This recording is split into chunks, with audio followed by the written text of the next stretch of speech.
everyone, this is Sharon with Crafty Acres, and I'm coming over to where I've planted my current cherry tomatoes.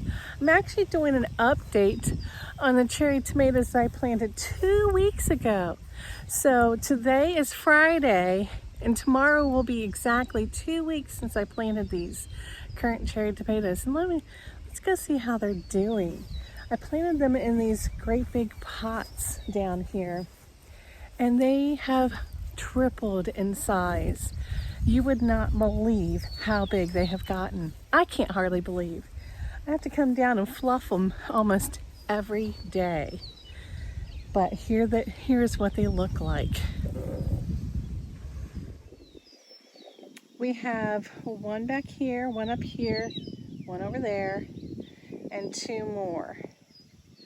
And that is don't look over there. It's a mess. It is a garden raised bed that we need to get cleaned up that I haven't had a chance to do. But look at these tomatoes. These are current cherry tomatoes. And I just have them sitting here underneath this apple tree because this is going to provide wonderful shade about 2-3 o'clock in the afternoon, and the rest for about an hour or two. And then the rest of the day, they have full sun. But these plants are huge. They're massive. When I planted them, they were only about up to here and not near as full. And now look at them. They were probably, on this one, it would be an easy way to show you. They were probably about up to here on them. And maybe just this little bit of a plant. And each one of them is just massively big. They have just tripled in size. They're loaded with blooms. And that's my strawberry patch. But sorry about that. They are just loaded with blooms. You can't see as many blooms on them right now, but they did have. And that's because they're starting to, let me see if I can find them.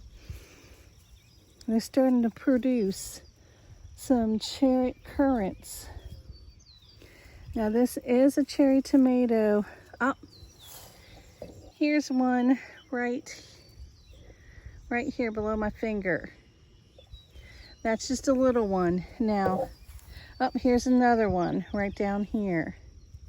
They're hard to see right now because they're just bright green and little, but eventually they'll turn red and they'll be a bright red, and these have got the most wonderful flavor you'll ever have in a tomato. So the flavor is like having a power-packed slicer in a little bite. And they just have wonderful flavor. And so now I'm going to show you the video of how I planted these guys in these pots. So I have this soil. I have it built up to about 2 inches from the top, maybe 3 roughly. And it's compost. It has manure. It has peat moss, and so this won't be a soil that'll compact very easily. This is damp and it's breaking up just nice. This is what I have in my raised beds in the greenhouse, and I was able to grow a lot of vegetables in it last year. In fact, I had some current cherry tomatoes in there last year. And they produced like crazy in there.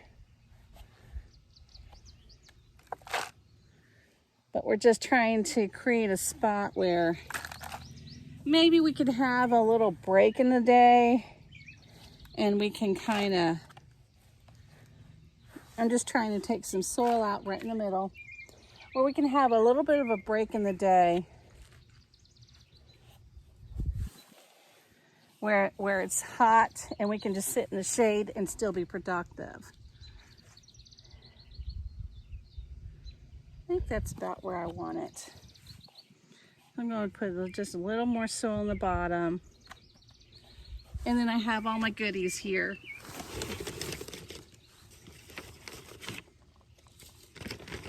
I have Epsom salts. Yes, I put Epsom salts in every hole of my tomatoes. What that does, and it's about a tablespoon, I don't measure. Just about a tablespoon, mix it in. What that does is it allows the plant to take up nutrients through the stems easier. And you can, there's actually a good description about it, how it helps. Add 2 to 3 tablespoons per hole before planting each month. Sprinkle 1 tablespoon per foot height to the plant at the base of the stem and scratch into the soil. That's for tomatoes, right from the back of the bag. And this is just a regular thing of Epsom salts. This doesn't have any kind of, you want to make sure you don't get the lavender scented or anything like that. Just a plain Epsom salt. Tablespoon right in the bottom. Then I'm going to put a handful of manure right in there.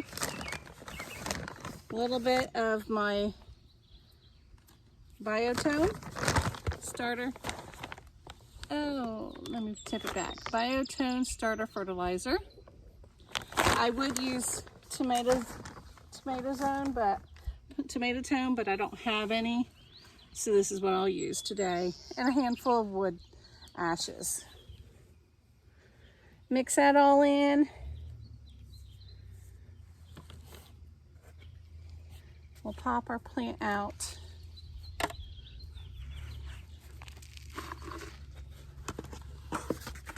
It has really nice roots. It has 1 taproot, it looks like, 2 taproots. And then nice roots throughout. And then we'll just kind of pack in around it. And I'll end up bringing in a tomato cage. I'm going to get a fairly big sized tomato cage for it. It will need the whole thing. You'll see how big of one I use. And it will need it by the time the season is over. Trust me, they grow a lot. They look small. They're small for a long time, and then all of a sudden they just start growing like crazy. And what I can do is, I see now that I actually have some room. I can pot it and plant it up, plant it a little deeper.